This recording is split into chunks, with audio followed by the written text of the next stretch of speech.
So bizarre. So weird. How's everybody doing? We got a lot to talk about today, clearly. So, never a dull day. And for those of us who thought, hey, maybe the Lions will actually win some games this year, I never imagined 7 weeks ago, 8 weeks ago, etc., we'd be sitting here talking about trading TJ Hockenson. Now, I'm not the biggest Hockenson fan, but he's good. He's solid. He's a guy you want on your team. And what I'm going to say is going to confuse many, but work with me. I'm fine if you want to trade this guy as long as you fire this staff. Because it is clear as day we are headed with a date with a rookie quarterback. So my plan is simple. Yeah, the Lions traded away a third and a conditional fourth to get a 2 and a conditional 3 2 years from now. So they didn't outright get the picks. That's one thing that really annoys me is when people say they picked up a 2 and a 3. No, they didn't. They essentially pick swapped. That's way different than just getting 2 picks. Second of all, remember that if and when you let Hockenson walk, you receive a compensatory pick, which in his case, a team would sign him. You wouldn't spend equal amount or greater amount in free agency on a tight end, and you would receive probably the max compensation of a third-round selection. Okay? My point has been the following. If you are going to go with a rookie quarterback, I want it to insulate that player as much as possible. I would prefer having TJ Hockenson here next year for Bryce Young, CJ Stroud, heaven help us, Will Levis, than I would trading him. But if you're pumped up about it, great. I believe if you're making trade sell-off moves in year 2 of a rebuild, it's a failed state. You failed. Because you do this in year 1. If you wanted to trade Hockenson, you should have done it last year. See, that's what a tear down is. And Rico, bear with me 1 minute, and then you can take the rest of the show. Guys, if Sheila really tore it down, the same offseason you trade Matthew Stafford, you trade TJ Hockenson. That's the bottom line. You take it to the sticks. Look what Seattle did. They didn't just get rid of Russell Wilson. They got rid of Bobby Wagner.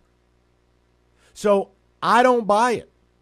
And if the people want to say, well, look, she told us this was a rebuild and it's a tear-down build, she can say whatever she wants. I can promise you they had no intention of selling pieces while they were filming Hard Knocks. All their bravado, shaking their ass for the camera, all the machismo. They never had this as a part of their plan, which tells you the year's been a train wreck, which tells you there's heat on Dan Campbell. So my only ask, if you're going to call in and tell me how much you like it, is that you fire Dan Campbell. Fire this guy and bring in the rookie with the coach who drafted him. That's my only ask. Everything else I'm willing to have a conversation on. But there is no way in HE-double-L hell I want Dan Campbell in year 3 on the hot seat and running the risk of getting Steve Nashed. Rico Beard. See, yeah, you hit upon the biggest thing that I'm worried about. I like the fact that they got rid of Hockenson, Mike, because you didn't want to pay him the tight end money. He's not Kelsey. He's not Kittle, but he somehow thinks that he is. And he was going to ask for a ton of money. He was never going to get it. You got picks for him. That's great. Sheila did say, we're tearing this thing down to the studs. You're right. This should have been done a year earlier. Maybe it's kicking in that this team is a lot worse than what they really thought that it was. Because I think during Hard Knocks, everybody in that room thought that they had a team that could compete not only for the NFC North, but could compete in the NFC. And you're sitting here with 1 win, and it's not looking good for your next win. So you're going to get active. You're going to move. You're going to try to get the draft capital. My only problem is this. What does this say about Campbell? Because I think it's the opposite, Mike. I think they're hitting the reset button on Campbell and saying you're now at 0-0. Forget about what you've done, because we are going to take away all toys from you, especially if the rumored somebody in the secondary is gone. You lose some more pieces. Oh, please. You can't have this guy going into the draft with all of this draft capital and turn around and fire this man next Thanksgiving. You've done this before, Lions fans. That's why you fire him right now. Well, and that's what I'm saying. Either you fire him or he's going to be here. And the way Lions history has taught me anything, he ain't going anywhere, Mike. He's going to be here.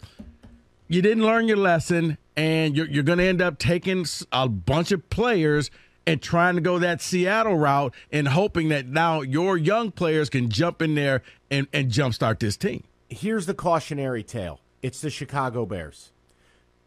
Rewind 2 years ago. They had Matt Nagy and Ryan Pace.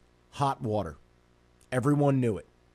They traded up in the draft to take Justin Fields. A year later, both Pace and Nagy were fired. You bring in Eberflus and Numbnuts McGee. The GM escapes me. I apologize. Ryan Poles, I believe. I like Numbnuts McGee. Numbnuts McGee. The point is, the conversation has been how much they don't want Justin Fields. How you have a defensive coach with Justin Fields. Guys, this is the only give back. I'm not even here to tell you not to believe in what they're doing, even though I am now officially out. Because the rebuild of the rebuild of the rebuild, sorry, we're done. No, I don't think it's a great idea to trade Jeff Okudah. Okay, those words just left my mouth. It's not a great idea. It's not. Why not? Because he's still on a rookie deal. He's still your best corner, and he's still a guy who next year can help me win. I don't want a fourth-round pick for Jeff Okudah. I want Jeff Okudah. I don't want pick swaps for Hockenson. I want the player.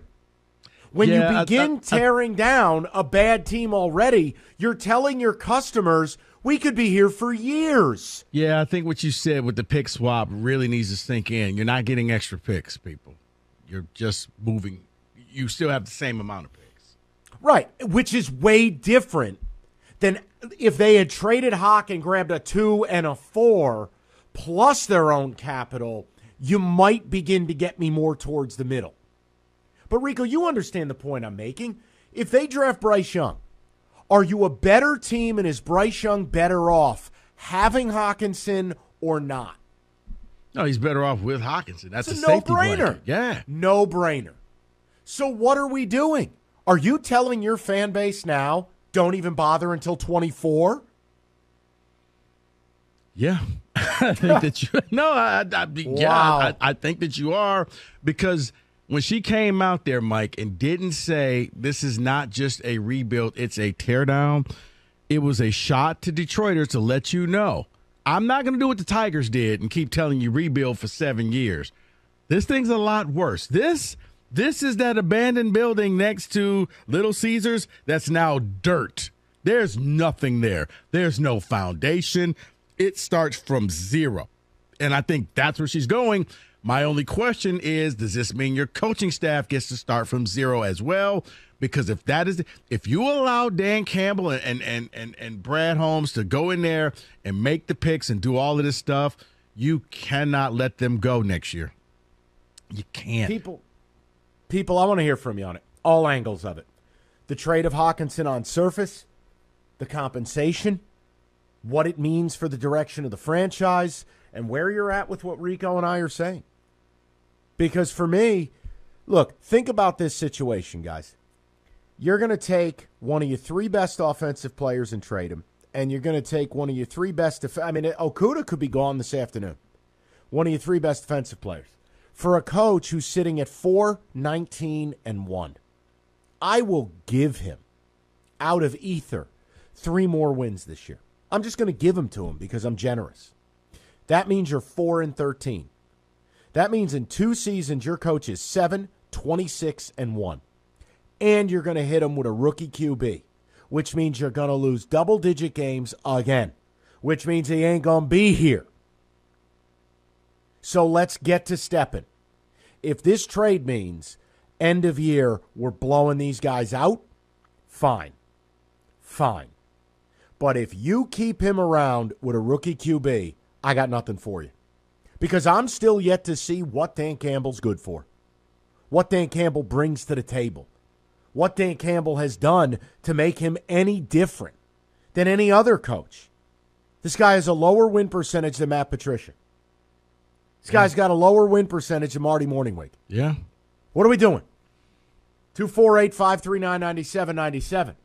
So that's where I want to begin today, Rico. I mean, I just is my ask of the people unfair to say that if you want me to go along with this, I need Campbell out at the end of the year? Is that wrong? I don't think it's wrong because I think you're now seeing that coaches used to get 4 years, then it moved to 3 years, and now, yeah, if you finish up after 2 years with single-digit wins and you're talking about tearing it all down, I'm with you. Either he has to go or you have to be committed to this man because you cannot walk into a draft with this much draft capital with a lame duck coach. I totally agree. Anything you draft here, brother, has got to be – there's got to be a symbiotic relationship between front office, coaching staff, player group. The last thing you want to do is take a collection of young players. It's the equivalent of what Campbell walked into from Bob Quinn and Matt Patricia. Mm-hmm. See, Rico, my thing, and I know we're up against it, when you walked in the door and traded the face of your franchise, that was the teardown. That was the teardown. A year and a half later, it's unacceptable to do it again. It just is. So I'll actually become more upset if there's more Lions trades this afternoon. And it's very possible. Yeah, I think she meant it. Teardown. Yeah, I expect more. And they're going to go in there and say, look how many extra draft picks that we have and for the future. But it's who's making those picks that worries me. Yep. And again, guys, if you're going to say, but, Mike, you didn't want to pay Hockenson, you're right. I do what good organizations do. I let players I don't want walk. I take the compensatory selections, and I conduct my business.